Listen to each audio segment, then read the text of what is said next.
ती धनगराची मानी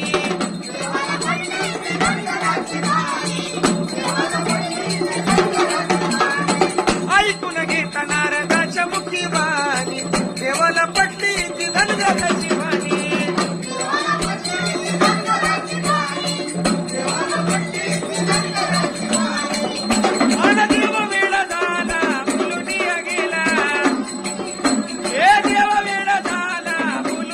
गेला